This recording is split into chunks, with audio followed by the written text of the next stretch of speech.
welcome to Go For Side Effects. I am your host, Kevin Simon. Y'all know my co-host, John. John, how you doing? Yeah. Y'all know my co-host, Wade. How are you doing, Wade? Absolutely fabulous. And tonight we have another Marine on. I like this. It's about time we get somebody that is not in the Army but he already started attacking me beforehand. He joined on y'all's forces, which I don't understand that. It must be some land thing. I don't get it. So tonight we got Brian Miller, a former Marine in Desert Storm. How you doing, Brian? Doing good. Never former Marine, always a Marine. Always a Marine. That's right. Y'all do well. Okay. All right. That's true. That is so true. And God, I'm so sorry to any of my customers who are Marines, because I'm going to hear this for a long time from me saying that. We may have to edit that shit out. But anyway, Brian, so tonight I want to get into a lot with you about when you went in, the time you were in the military, and your VA experience. So let's first talk about when you went in, and let's get into Desert Storm. I entered into boot camp in 88, went through boot camp and everything, went to MOS schooling, diesel mechanic, 3521, and got stationed after my MOS schooling and everything, got stationed out at Camp Pendleton, California. And, at that time I was just a normal 18-year-old kid getting adjusted, still kind of thinking like, what did I do signing up? And, I was really thinking at going through boot camp. What the hell did I do? And I have a question about your boot camp. Sure. Okay, because I went into the Navy in 89 in San Diego. And I remember my company commander says, if any of y'all want to go AWOL, just jump this fence. It was a little fence. It wasn't even high. Jump this fence and y'all just keep running straight. And then you're going to be home free. But what they didn't tell you is that was where the Marines were based. And your ass did not want to get caught by them damn Marines, because, man, they'll keep you there for as long as they want to in their boot camp system. And they, I heard that. All right. I'm sorry. Keep going, man. Yeah. A little different down at Paris Island. There's no fence to jump. There's no gate, no fencing, just a gate at the bridge. When you come from the mainland on the Paris Island, they got the MP gate there. But if you make it past the MP gate, you got to swim. And always threatened about, watch out for the alligators and the crocs. And that pretty much deterred a lot of guys in boot camp. And we always wondered. And graduation day, I'll tell you what, when I took the cab off of the base to head to the airport to fly home for my 2 weeks of boot leave, they weren't kidding. The alligators, crocs, whatever's big down there, they're laying on the shoreline on both sides. No kidding. Oh yeah, they're down there. So if you made it off the island and swam and made it to the main part of South Carolina, you had to deal with them there. So you were dealing with them on either side. I think almost like the old prison out there in San Francisco. If you made the swim, then you earned the right to be free, because it's treacherous. Treacherous to escape. Our drill instructors would tell us of stories. Don't know if the stories were true or if there was any truth to it, about guys trying to swim and bodies being washed up days or months later, finding pieces of bodies that were not eaten fully.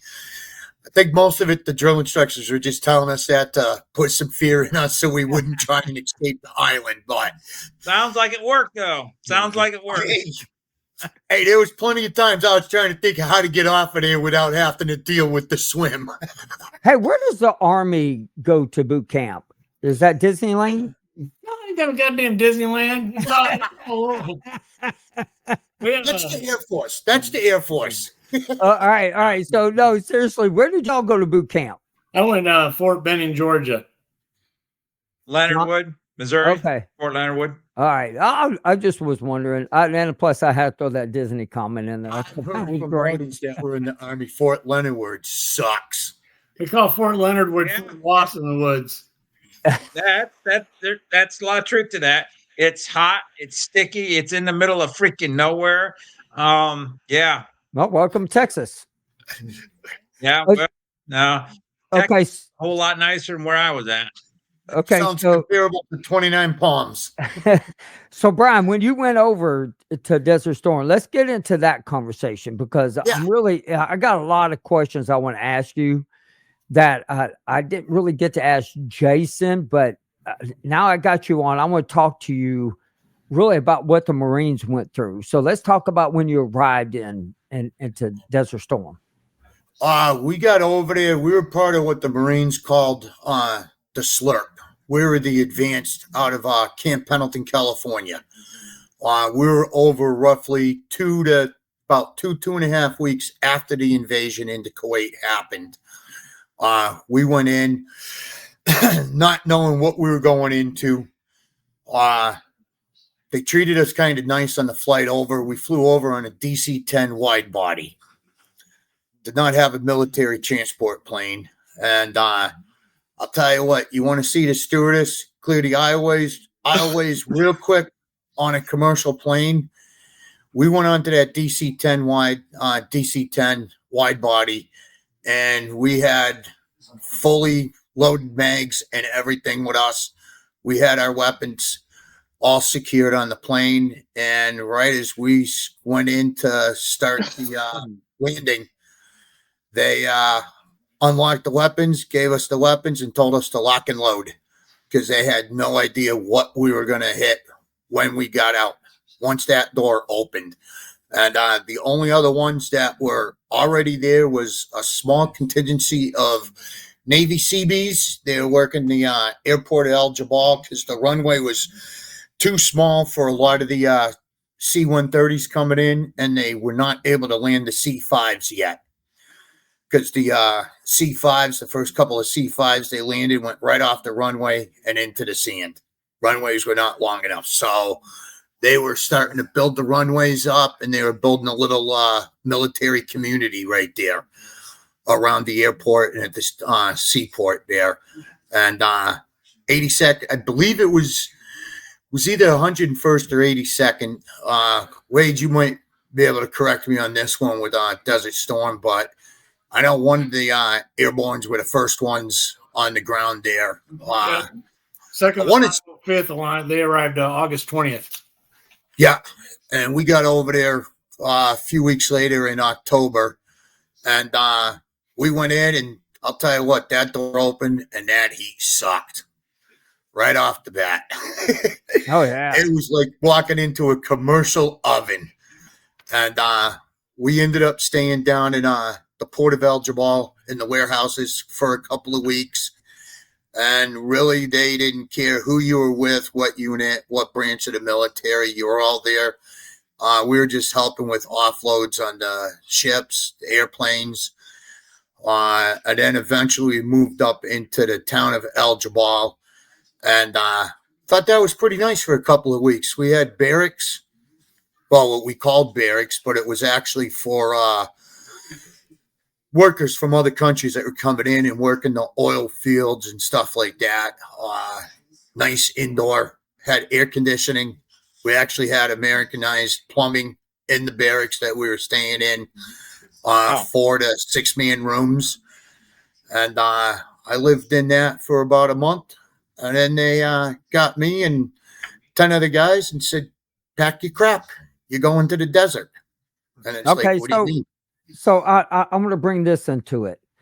Yes. So you had air conditioning while Wade and John suffered.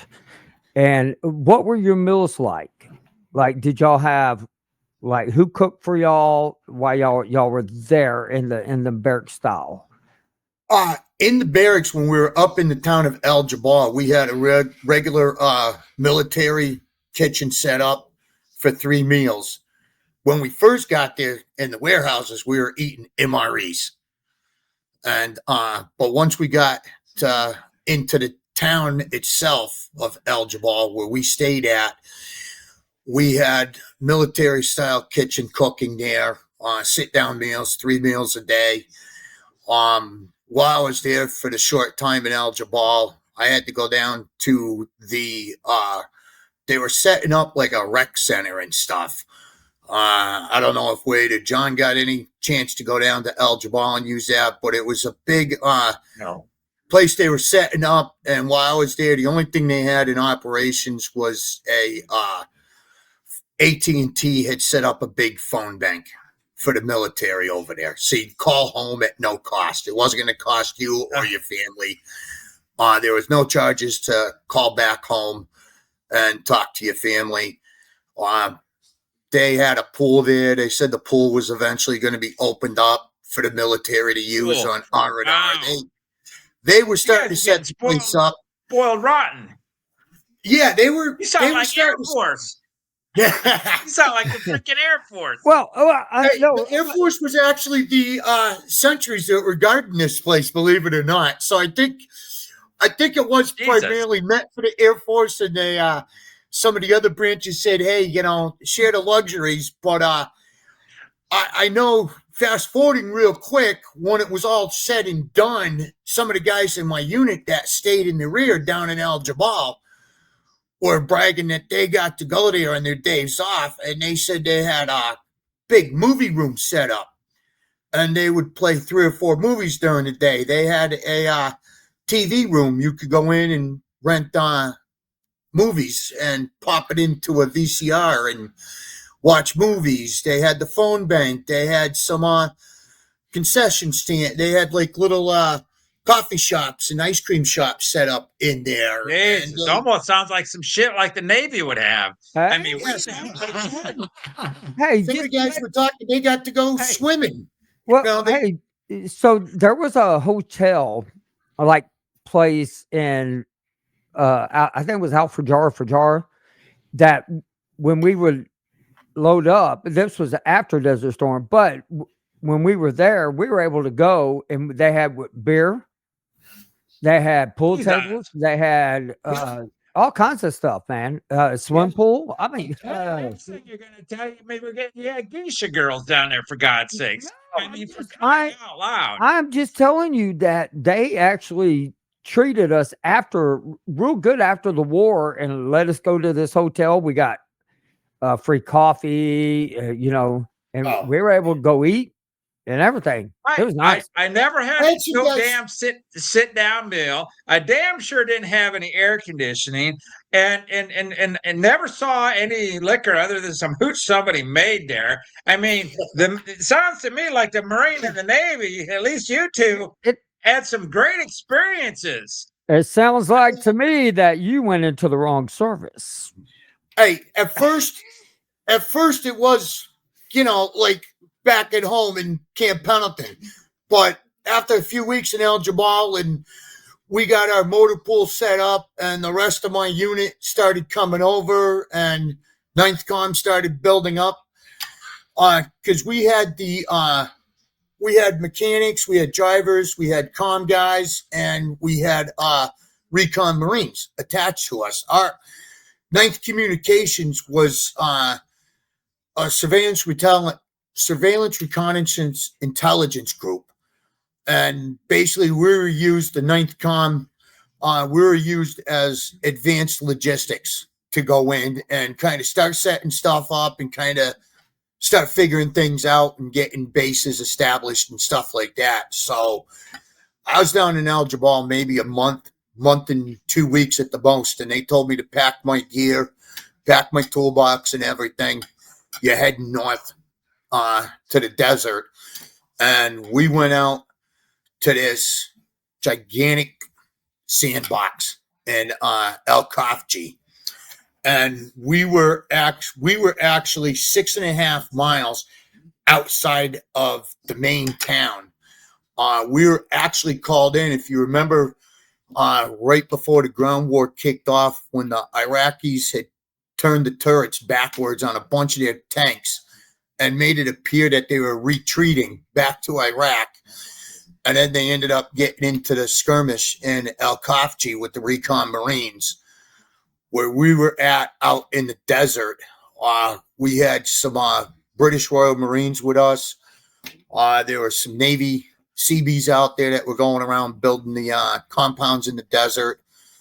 and we actually had some Army guys, comm guys out there with the Army, and they grabbed a bunch of us Marines and sent us into town to help with the skirmish out there in El Kafji. And by the time we got there, it was all done. They thought it was going to turn into something much bigger. By the time we got there, the little fight was pretty much done. We just helped set up security and helped with medevac of the recon guys that were caught up on the top of the one hotel roof there. But I'll tell you, out in the desert, yeah, it was brutal out there, dealing with the sandstorms, living in the tent. I think the whole time. Yeah. So being a mechanic, so Brian, how did it work with you guys, as far as mechanical type stuff? Did you guys, ship breaks down, did you guys have easy access to anything you needed for parts? And when it was time to move, did you guys actually pack your shit up, or did you just doze it? See, we dozed our shit under. Yeah, once I got up to El Kafji, I was told to leave the toolbox in storage. Don't even bother pulling it out of the trailer. We ended up with the Marines that went up there. We ended up getting rotated into security patrols, and we shared doing security perimeters. The majority of the time that I was in El Kafji, I was actually in the passenger seat of a 5-ton man in a 50 cal on escorts for convoys and stuff. We would escort convoys going back down to El Jabal and down to the seaport and to the airport, picking up supplies. Units would start moving more into Kafji or moving closer to the berm. We did security convoys for those guys as they moved around in different places up there in the desert. Anything that broke, we called back to the rear to our maintenance shop and said, hey, come up and get the piece of junk. And they would send a wrecker driver from the main base down in El Jabal, send them up with a wrecker or a flatbed or whatever, and they would hook up to the Humvee 5-ton. We had some doom buggies and Harley Davidson dirt bikes with the recon guys. That really the only thing we really worked on was the doom buggies for the recon guys, because they really needed those all the time. Wait, hold on. Wait. Doom buggies? Yeah, they were like oversized go-karts or doom buggies. It was 4-man doom buggies for the recons. And I they want said, one of them. Those things were a freaking blast. Man, could you imagine how fast those suckers were going that sand? I really think the Marine Recon guys, those guys were looking for excuses to leave the compound every day. I think it was more not to go out and collect intel information and see what's going on. I think it was more for them to go out and just have fun, because they got those things shortly after we got in country. They're like, we're getting doom buggies. I've never been on one. I've seen them. And you said Harley Davidson dirt bikes? I never saw any of them. Yeah, they those actually were not that. The dirt bikes, they only had 3 or 4 dirt bikes while we were over there. But once we got back from Desert Storm, the government, whoever's in charge of all that stuff, decided they got enough good input from the dirt bikes being used in combat that they ended up stocking the first recon at Camp Pendleton with all Harley Davidson dirt bikes. And as a mechanic, when we got back from Desert Storm, 3 of us mechanics were given 12 Harley Davidson dirt bikes, and we were told to go out and beat the living hell out of them and then fix them. And they wanted the input to see if they were really going to be that valuable and easy to repair. And, we did everything from riding out there. Go? It went good. We had one Harley dirt bike that the engine blew up on, and they called Harley Davidson. And kid you not, within about 36 hours, Harley Davidson had a brand new motor shipped out to Camp Pendleton. So they actually held up pretty good, really. I'm a little surprised by that. Okay. Yeah. We took them out along the beach. The 9th Communications. We were stationed out in the 3000 section of Camp Pendleton near the Oceanside part of Camp Pendleton by Oceanside, California. And God, I don't know how many miles, but we had probably a couple hundred miles of beach that the base covered. And the LAVs would be out there doing landings, training in the ocean with the grunts, and we would be out there doing tests on the dirt bikes, and we were running them in the ocean. I mean, we were burying those things until the tires were completely underwater, and half or more of the engine was totally submerged in the ocean. And long as we got back and cleaned them up and got everything cleaned and drained all the water out of the motors, those things held up like a gem. The recon guys got them, and they loved them. What size were they? 250s. Weren't that big. Okay, so not big ones. So just okay. I thought maybe you'd tell me something like a 650 KLR size wise. No, they didn't have anything big. Just a 250, just kind of basic for a small squad to be on and just get in and get out quick, and basically just carrying the gear you needed for a recon mission or for a quick sneak and peek. I guess that's why they used the dune buggies to go out and do recon, because they were fast in the sand out there. Just enough weapon power, to help you get by until you got reinforcements out there, or just to get you out of there real quick. Now, did the dune buggies have 50 cals mounted on them? They were either trying to remember back what it was, 50 or 60 cal that was mounted on it. I think they were 50s. Man, I missed. I should have went recon. Son of a gun! Did I mean? Wait! Recon jumps out of airplanes. In that kind of MOS, Kevin, you're probably gonna get shot back at. You understand that, right? And you told me you went in the Navy because you want. Okay, now that's true, but they probably also jump out of airplanes. So absolutely, never mind. Absolutely. That's one thing I didn't have to do with the being attached to Recon Marines. I did not have to go through any type of indoctrination going into being assigned with the Recon Marines. All the other MOSs outside of being a grunt, whenever they were looking to fill some open spots for jump school or dive school, they would put it out to the other MOSs that they could go and do jump school. Because in the Marines, nobody's jump qualified except for the Recon Marines. Yeah, okay, never mind. Absolutely not. The basic grunts aren't even offered the opportunity to go to airborne school. Okay, so like Wade, why didn't you go into the Marines in a recon? I got everything I wanted when I went to the recruiter. Oh, okay. All right.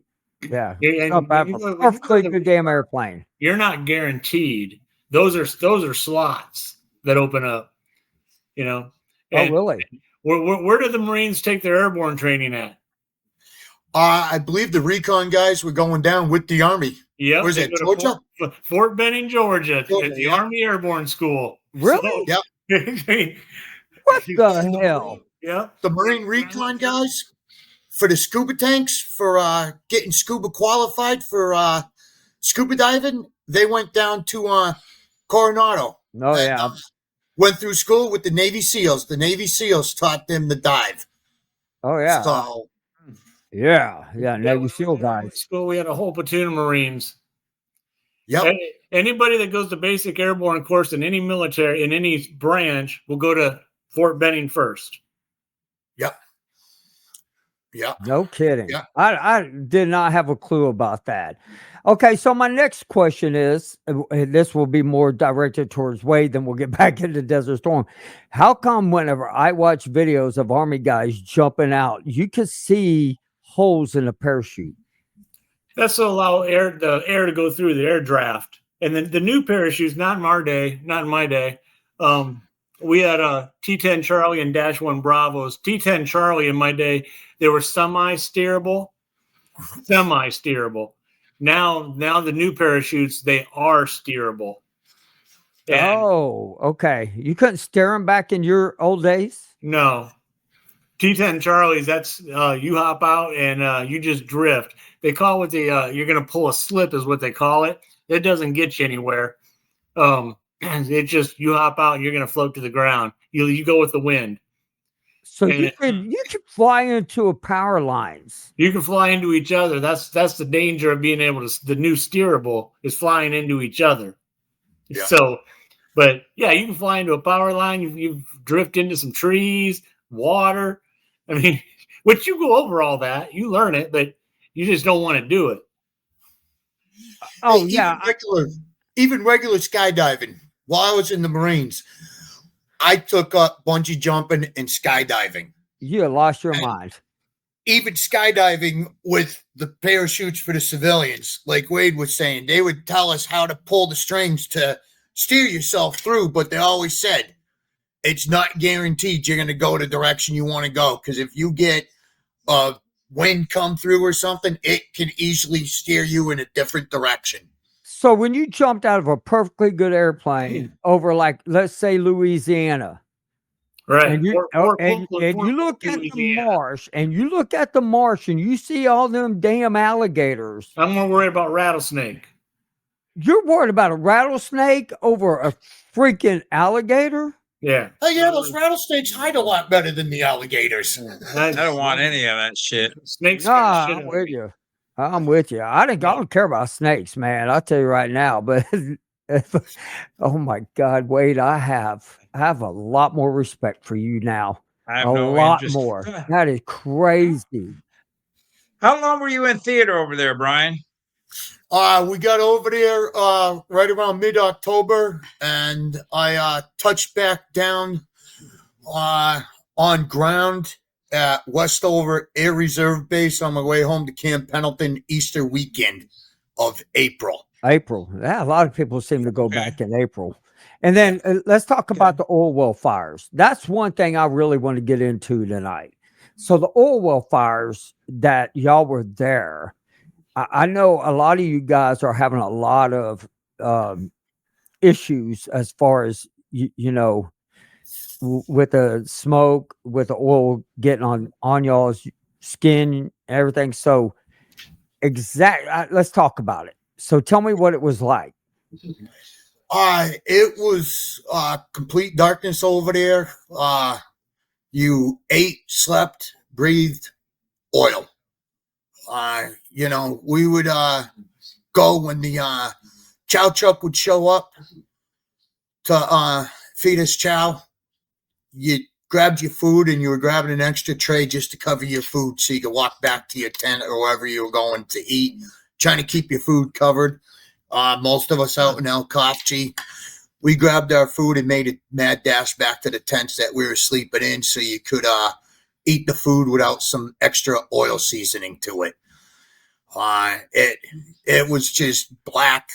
You know, our gear, you just got like a film on your skin from the oil fires burning.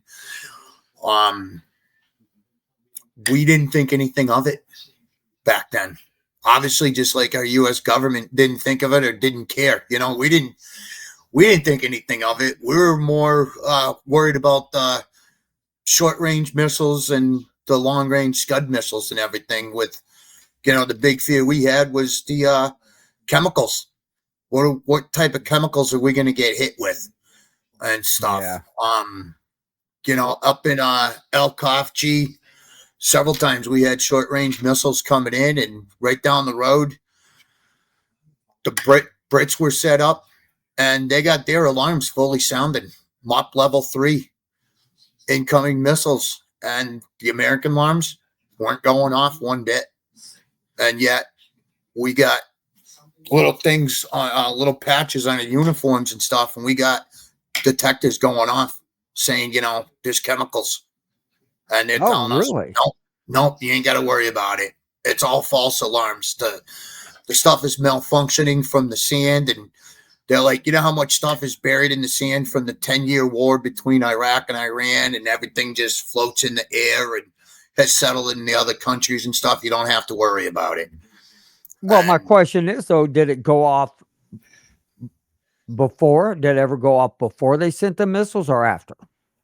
No, when the missiles, we had a couple missiles come into our compound in El Khafji. We had one that landed right on the perimeter, made full impact, exploded. We heard the Brits alarm going off for full mop gear, and the American alarms weren't going off. And the Brits are looking at it. It's like, Right. what do you guys? Why aren't you guys mop leveling up? You know, we just had a missile that got through and made impact and could possibly have chemicals in the head, and never. American alarms never sounded. Just like talking to guys that were down in El Jabal with rockets going into the port of El Jabal and hitting the compound outside the compound in El Jabal. They said the American, after a couple of weeks, the air raid sirens and chemical alarms sounding, they just stopped sounding them. No, A lot of times that's a wire. they would hear a Scud missile getting intercepted with the Patriot missile and see it explode. But yet no alarms were going off for the American troops. But yet, you talk about that patch. I want to talk about this patch that y'all wore. So when the patch that y'all had up, it could detect and it would show that there is chemical, right? Yeah, some So type when of biological chemical. Okay, so as soon as you got out there, did that ever go off? That's what I'm asking. Before. Oh no, never went off before. Right.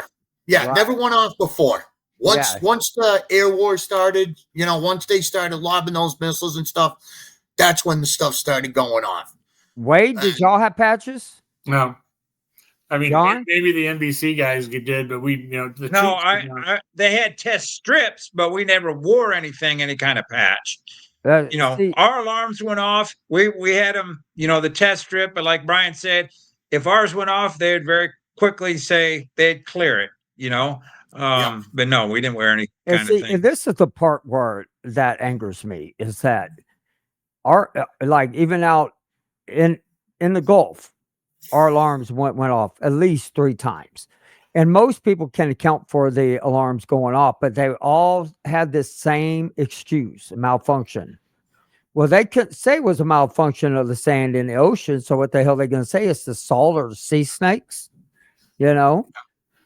Well, they told us, if somebody's out there smoking, that trip it off, which is complete BS. But when you're young, when you're that age, you just say, okay, you don't figure whether they're being told to tell us that or they believe that, whatever the case is. I mean, nobody wants to think that, oh shit, we're just getting gas, even though they, Right. the Iraq and Iran, I mean, they've been, going at they've it. been Okay. killing each other in the Middle East for a long time. Right. Yeah, And longer than even the 10-year war that they had. oh, yeah. It's been going on for generations and generations. But this I had a corpsman when we got back from Saudi. When we got back from Gulf War, a bunch of us went out a couple nights after we got back. A bunch of us went out to the one of the bars on base at Camp Pendleton.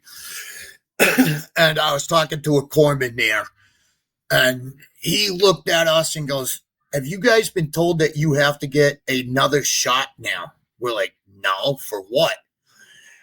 And he gave me some information. To this day I have, and I actually submitted it at my VA to go into my medical file, and the VA kind of looked at me like I was crazy and had 8 different heads on my body. The shot there, I can't remember how to pronounce the full name, but it was the PB shots that we got, the pyro, trying to think. We called it, in the Marines, we shortened it and called the PB pills that we were taking. Okay. We were told it was for malaria. I never saw one single damn mosquito. You the PB pills were for malaria? That's what they told y'all? Yep. Okay. And I never seen one damn mosquito over there. And this Navy corpsman gave me and a couple other guys some information. And I never really thought anything of it. I just kind of skimmed through it. It was like, yeah, whatever, put it away. And when I got discharged out of the Marines, they discharged me a year and 6 months after coming back from Desert Storm due to polyps and irritable bowel syndrome, IBS. And they said I somehow snuck through the medical checks, and I had that as a teenager. And oh my God, really? I got into the VA system when I got out of the Marines and started talking to a VA doctor, and he asked me about the IBS. And I said, I told him what the docs told me and what the Marines told me. And he looked at me and he goes, that's a bunch of bullshit. And he started asking about my family history. Nobody in my family has IBS. And he flat out told me, he goes, you want to start filing paperwork for medical coverage through the VA for IBS. And I said, really? He goes, if it is not already in your family history, he goes, the way you develop the polyps and IBS is due to stress from being in combat. It is a way the body reacted to being under stressful situations. So I kind of started digging in before they even started to say anything about a possibility that troops over there could have health issues down the road to deal with. I started digging into stuff, and I happened to run across the paperwork that the corpsman had given me when we first got back from the Gulf War. And I started reading about those PB pills, and those pills are given to the what do you call those? Like the doctors and the people that travel to other countries and they help rebuild towns and give medical care and stuff like that. Those pills are given to those people going to other countries that don't have the medicine to treat the natives in those countries for malaria. Once you get back to the U.S. and stop taking those pills, you're supposed to take another pill that reverses what the PB pill treats you for, because when you stop taking the PB pill, if you don't take this other pill to clear that medicine out of your body, it can cause down the road, it can cause severe health effects to you.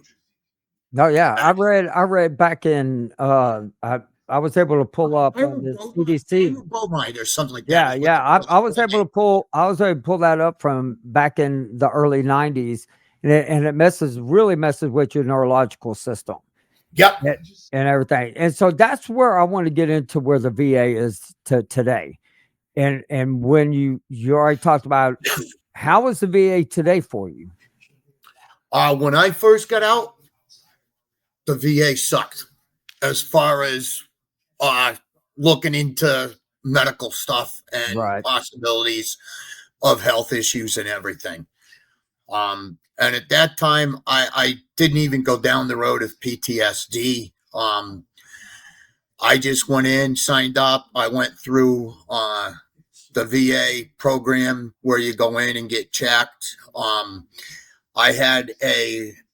This was probably 3 to 4 years after being out of the Marine Corps. I had a neurological testing done where they push some hook needles up to my fingertips, pads and stuff like that. And they would start poking my nerves and see how the nerves reacted. And like hell.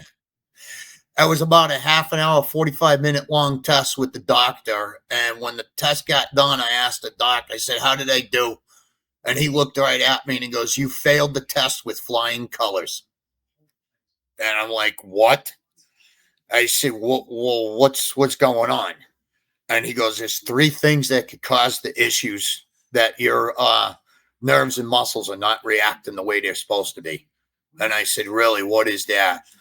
He goes, you either got into drugs or alcoholism around the age of 9 or 10 years old, or you've been exposed to some unique and strange chemicals that the body is not used to filtering through its body.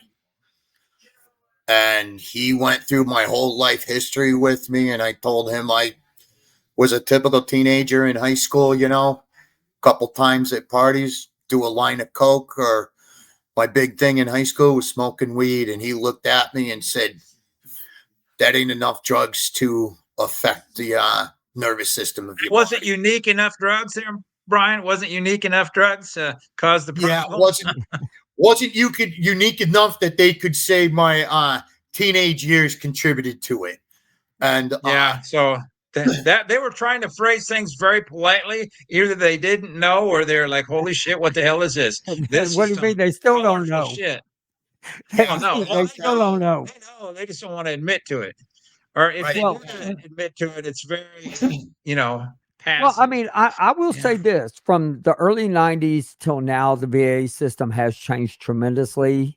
Because I remember the first time, it has tremendously, and I give them a lot of credit. There's still a lot that still needs to be done, but I also think that what the VA needs to look at is they need to, and Wade has brought this up, and I agree with them 100%.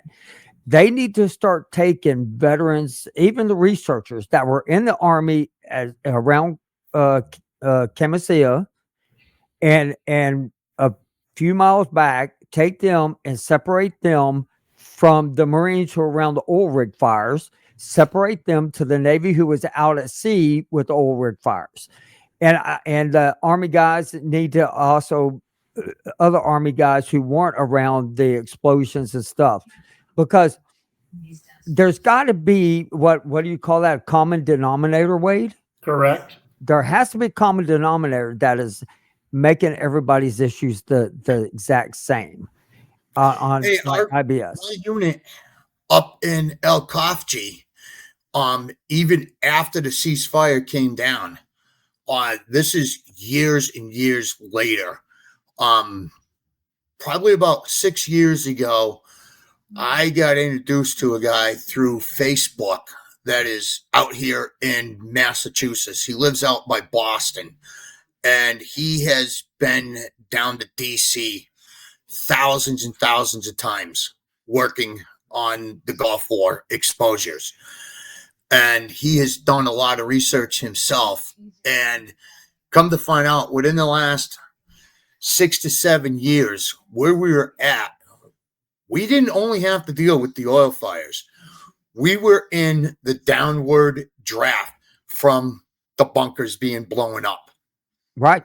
Right. So we had exposure to the oil fires, and then where we were at in El Kafji and doing missions into Kuwait. I was part of the ground coalition forces that breached the berm and started pushing into Kuwait out of El Kafji. And then we were running supply missions and stuff like that for a while after the ceasefire came down. And a couple of times we took a couple of tourist rides up into Kuwait and taking pictures and stuff up there and stuff like that. And we were smack dab in the jet stream of all that stuff floating right down through us. So, Brian, as you found yourself, as you got out of the military and you're progressing through life, you're getting older, and you're going to the VA, and how would you say, what would your description of how you felt your body, things have changed within, your body, how, compared to what the VA is telling you and how you're feeling, tell us about how you're feeling and what kind of things happen, if you don't mind. The first thing I noticed about myself was my anger. I was very easily, could very easily go from 0 to 100 in like a second. Any little thing would really set me off. But I didn't really know about the PTSD right away. I didn't think about that. But I noticed over the years, I just seemed like my energy levels were reducing. I seemed like I didn't have as much energy, and I'm coming out. Let's see. I celebrated my 21st birthday over in Saudi Arabia the night the air war kicked off. Me I too. turned 21. Not that same Which- night. I celebrated my 21st. That January, yeah. Yeah, I turned 21. I woke up to celebrating my birthday to the air raid sirens going off. And That's a hell of a hello. yeah, Happy and that's birthday. when I realized, oh shit, I'm actually in war. And I'm This thinking to wasn't the myself, celebration you were looking forward to, eh? no, it's not the type of bang that I wanted to bring my 21st birthday in with. But over the years, I was out and I was going to the VA and kind of just, yeah, this is bothering me or that. A lot of it was back issues and stuff like that from, being a mechanic back at Pendleton and stuff, injuring my back and stuff like that. I didn't really say much. I tried to get into the health issues, but I kept getting turned around, kept hitting roadblocks, having VA doctors telling me, you guys weren't over that long. Nothing happened to you. You weren't over there long enough. Now there needs to be a certain time frame, huh? You weren't over there long enough. Right. Oh, you didn't weren't have over there long enough for chemical exposure. yet. Yeah, they said we weren't there long enough for serious chemical exposures to affect us and everything. Right. Yeah. And, How long is it? God forbid. I mean, for God, serious chemical exposure for fun. So if I want to get high, God, that 5 minutes. What a wonderful experience. That took 5 minutes, but I wasn't over there long enough, more than a few months, and inhaling, and you poked me how many times and you stuffed what kind of shit down my throat, pills wise, but I wasn't over there long enough. Yeah, give me a break. The biggest thing that really kind of woke me up and really started pushing me going into the VA and really starting to push the doctors, and I'd have a doctor telling me that, oh, you don't have any issues and stuff, was I got out of the Marines in 92 and started missing the military and got out, ended up getting married, ended up having a couple of kids, and my youngest son was actually born in January of 2001, months before 9/11. And in 99, end of 98, beginning of 99, I actually raised my hand and swore into the Massachusetts Army National Guards again, and re-enlisted for a 8-year contract with them.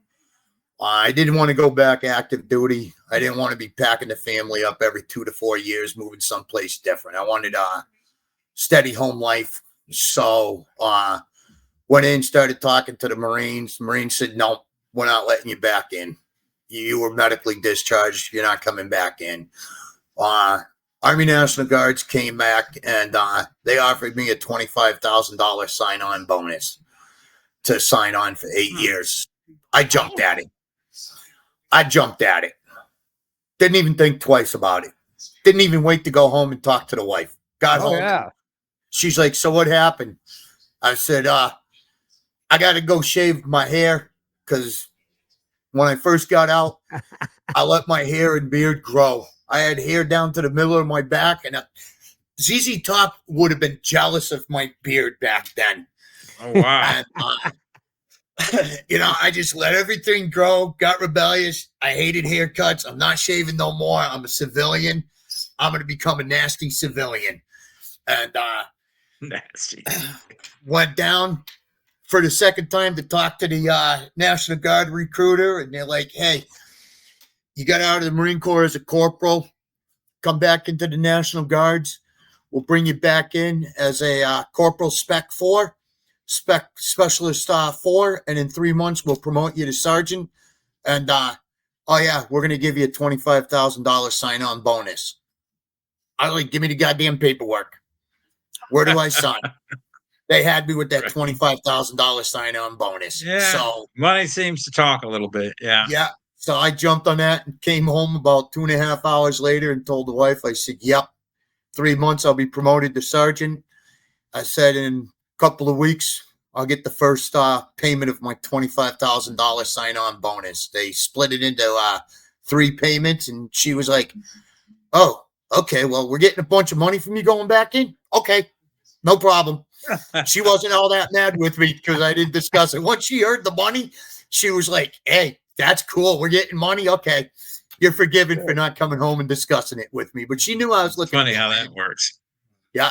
And, I figured, hey, another 20 years in the National Guard, get a nice pension, hit early 40s. I'll be able to retire from the military and have a nice pension sitting there waiting for me when I hit retirement age and stuff.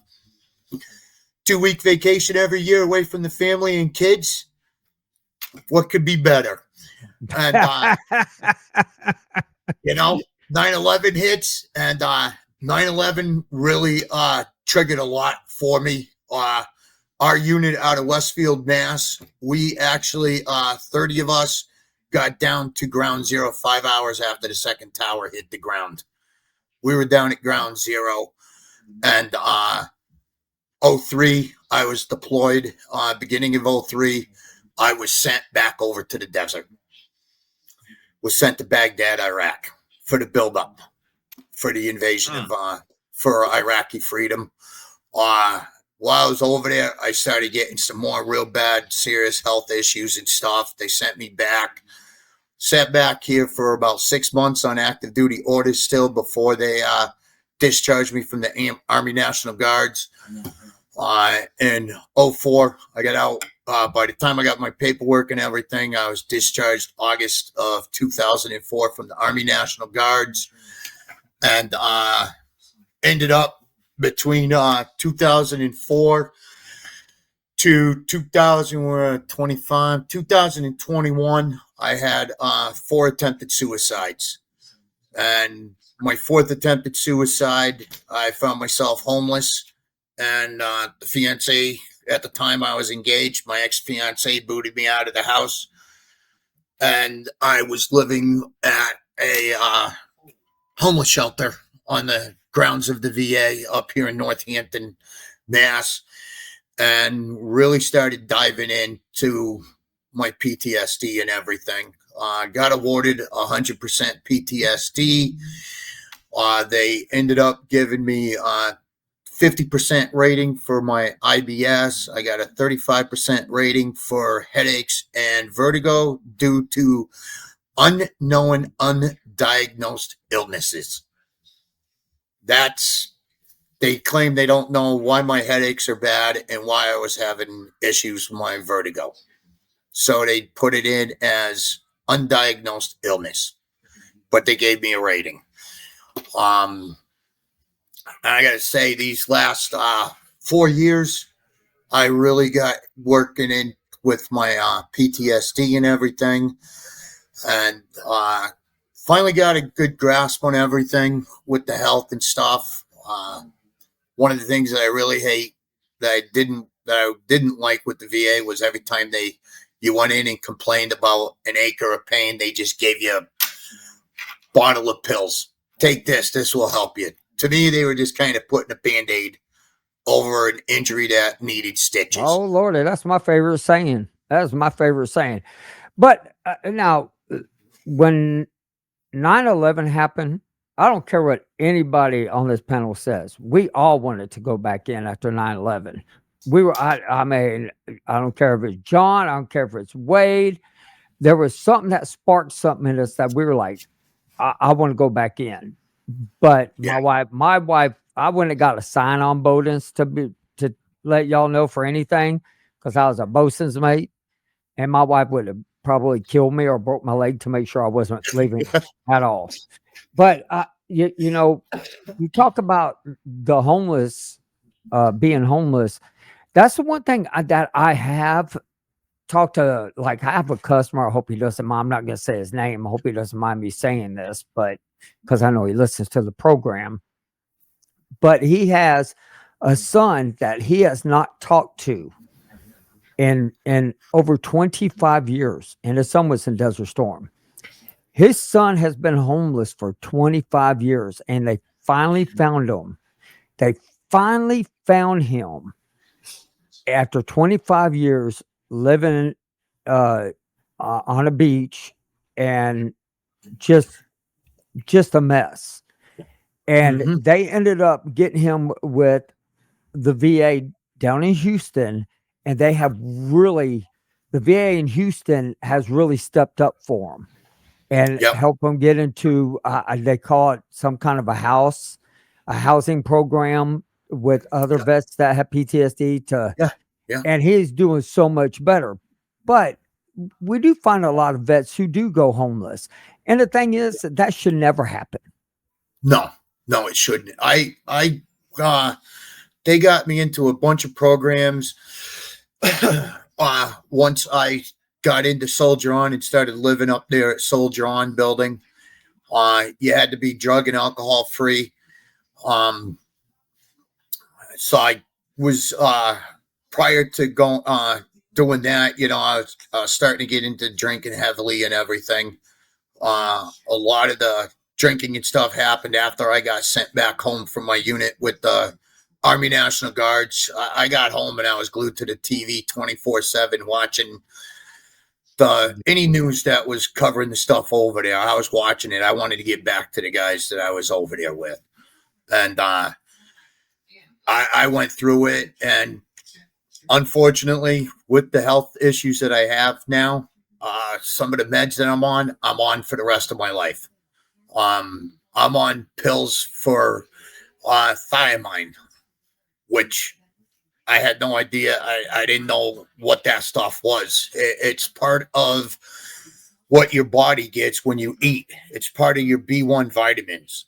So when you eat, the food you eat, part of your body uses those foods to produce the B1 vitamins in your body.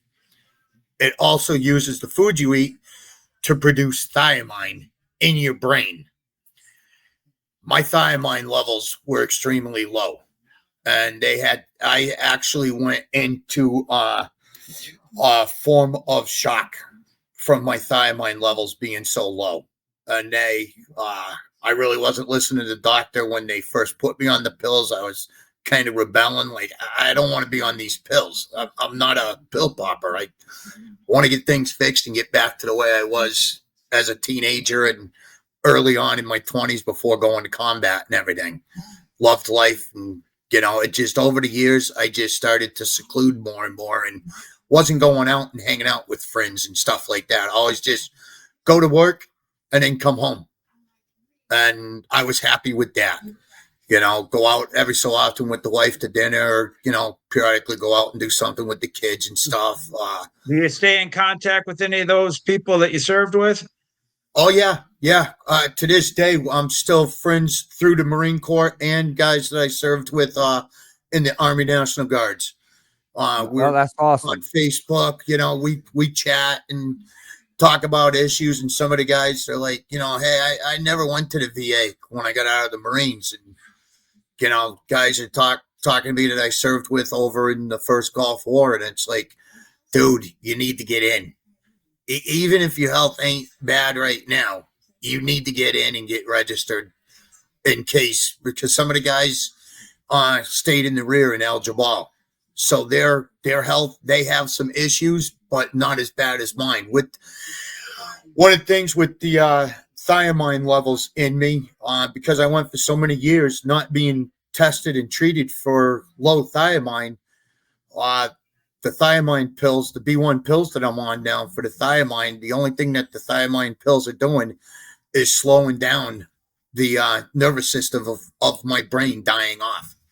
My nervous system is slowly dying, and there's nothing to reverse it. The thiamine pills have slowed the actions down. See, now I have not heard of this, Brian. Is this what you're talking about? Wade, you probably have. Something tells me Wade has. I don't know. Kevin, I've not heard of this. I've never. Wade, have you ever heard of this? The thiamine? Yeah, I think it goes back to they give it for alcohol abuse is what they give it for. Yes.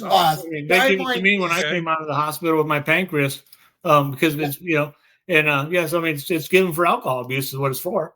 Yeah, and they have found, the VA has found, and I've only gotten under the thiamine pills in the last 4 to 5 years, and the VA has found the thiamine pills help reverse, and it is to help build the chemicals back up in the brain.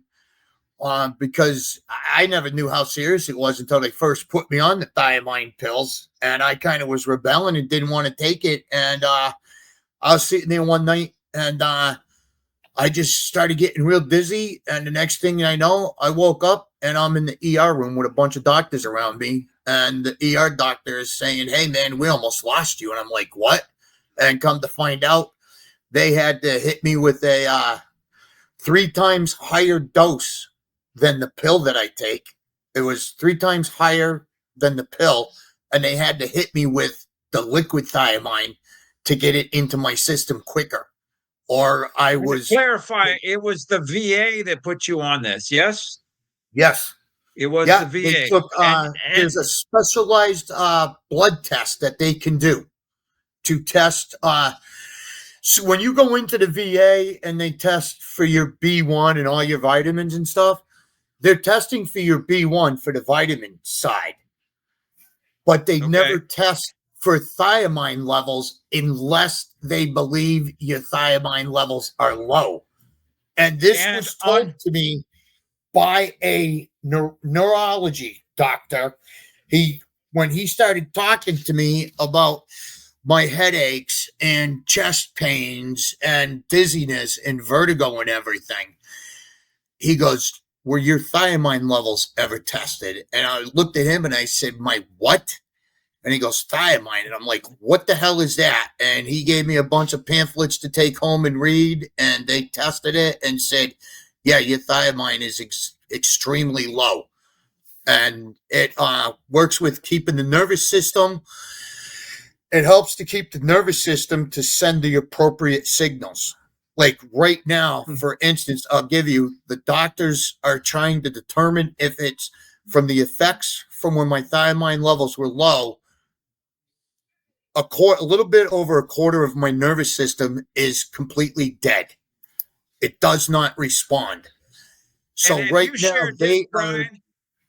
What's that? Have you shared your experiences that you've had from being there? Your fellow men and women that served with you are in specifically in the Upper East Coast, because I know that Jason is saying the same thing. Yeah. Okay, well, that's interesting because I had not heard of this, and we're all about, hey, that's why we tell, a lot of people hold back from going to the VA. And I'm not saying, I know the VA from here to here, it ain't all the same. Would you say, as you're speaking today, that your VA, where you're located now, are you getting treated pretty decent, Brian? I got to say, I am getting a lot better treatment than I was getting for my health issues when I first got out.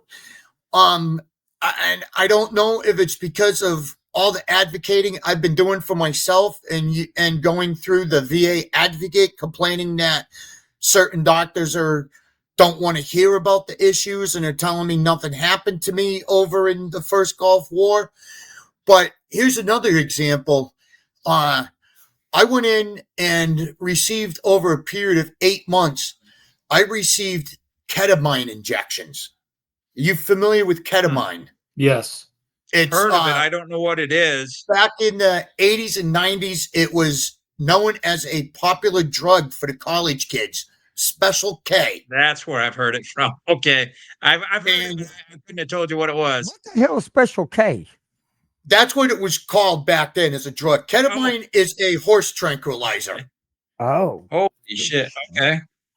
Yes. It is used by veterinarians as a horse tranquilizer. And college kids back in the 80s and early 90s somehow stumbled across this.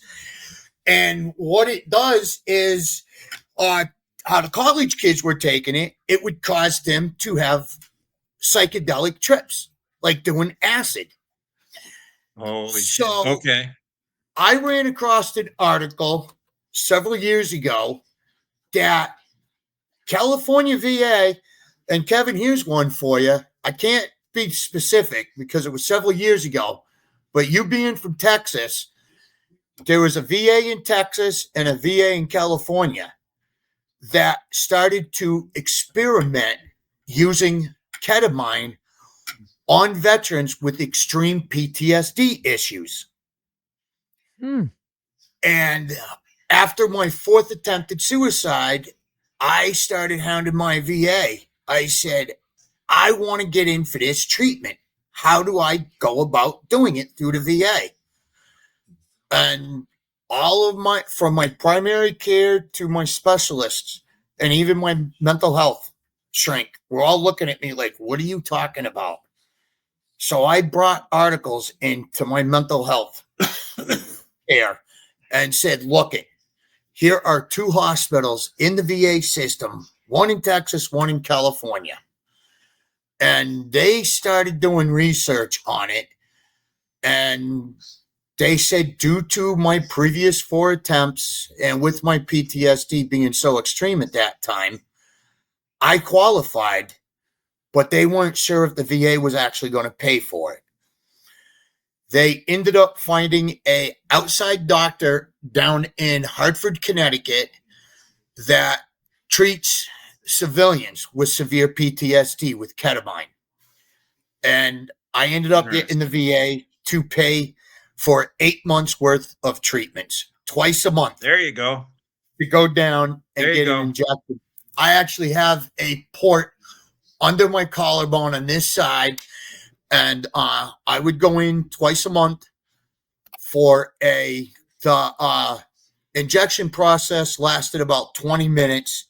The entire appointment itself was an hour to an hour and 45 minutes long, because so you advocated for yourself.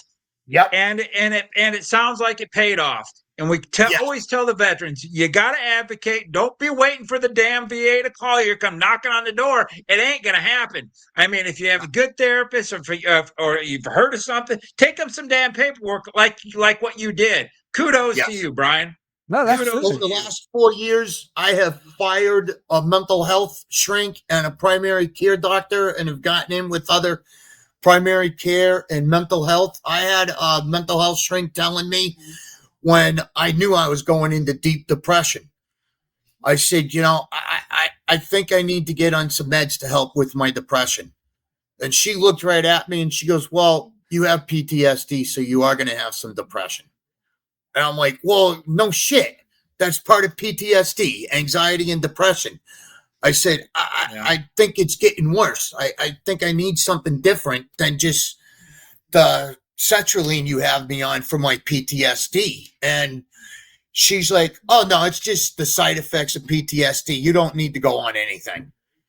And going back and forth several times with her, I called the VA up and talked to the patient advocate. And the patient advocate turned around and pulled me out from seeing that mental health care doctor, put me in with another one.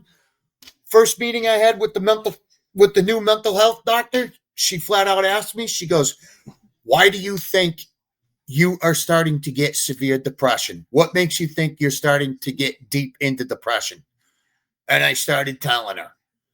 We had an hour-long session. She goes, I want to see you back next week. I said, okay. Went back. We're about 20 minutes into the session, and she looked right at me, and she goes, you have severe depression. You're absolutely right, Brian. You have severe depression. You're like, absolutely no kidding, man. No kidding. No kidding. And she goes, here's the plan. She goes, bear with me. She goes, we're going to get you onto this med. She goes, but bear with me. She goes, because everyone reacts different to this depression med. It took about 4 or 5 months of experimenting with different doses and different amounts. We finally got down to a plan where I pop this pill every other day, and it keeps my depression in check. And I'll tell you, after getting onto the depression med, in like 30 days or less, I felt the turnaround. Wow. I felt coming out of that dark tunnel, saw the light, and was like, hey, I'm starting to feel better now. And, I since 92 getting out of the Marines, I don't know how many doctors, I call it firing, but I've been through Hey, a lot. you got to take care of you. But And you know what? but on top of that, though, is when you're over there talking about, you're advocating for yourself and you're going back. But once you start feeling better, and this is a lot of problem with a lot of people that deal with bouts of PTSD, depression, bipolar, whatever it is, they get on a good streak, then they're like, well, I don't need my medicine anymore. And then they get Yeah, no, off of it. And so you stay on it. Stay on that gotta track.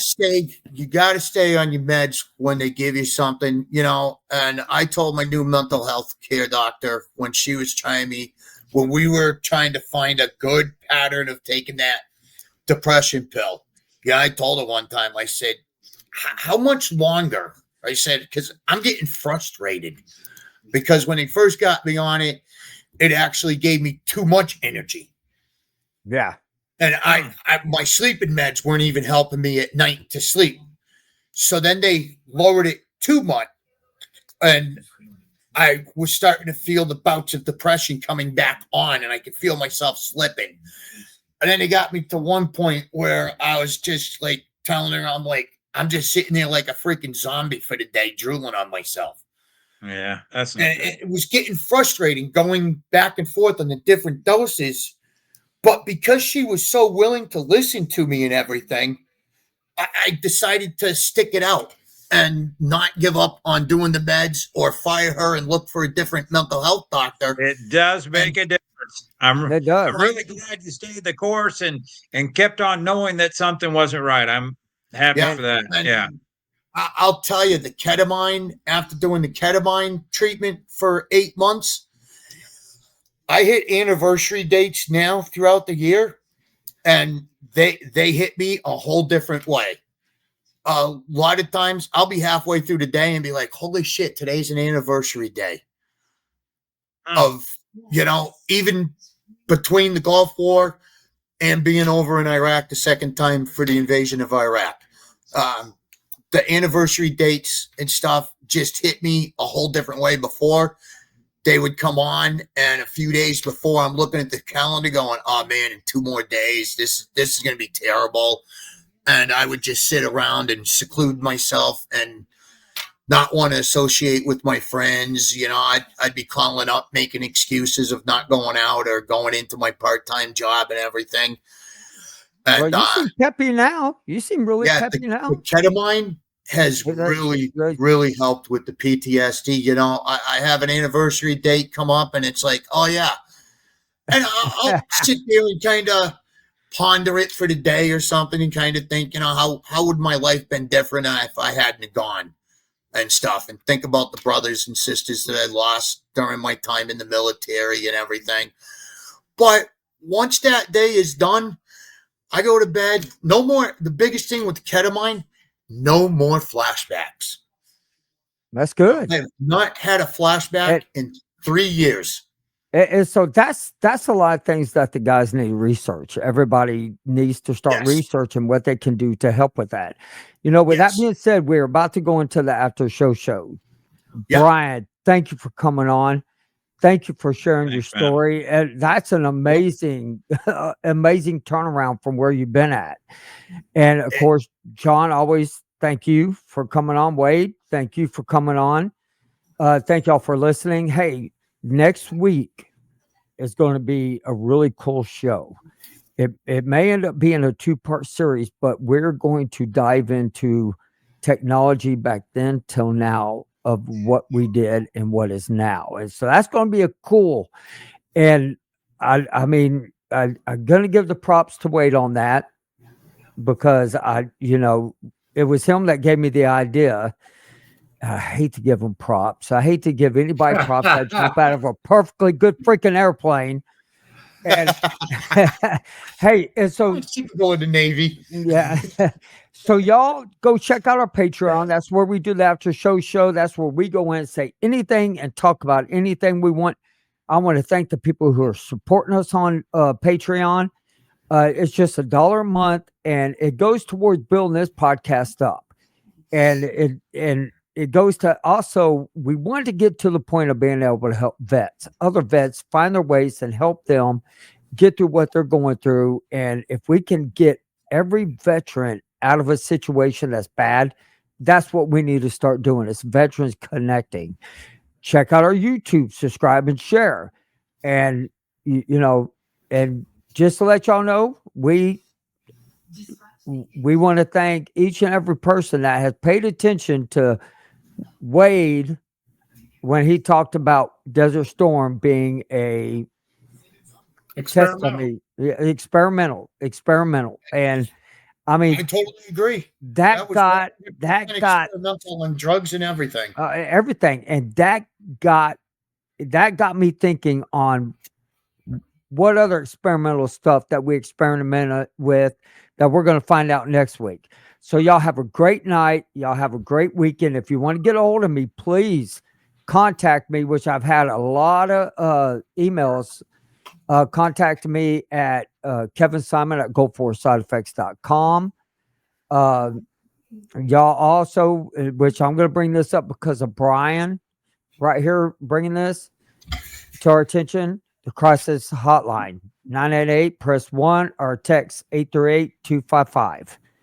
But, if you want to get a hold of me, tell your story, you want to come on the show, we're looking for anybody and everybody come on that was in Desert Storm that wants to share what their experience was, just like Brian did. And any way we can help other vets, that's what this show is about. So y'all have a great night, and we will see y'all next week. Thank you all.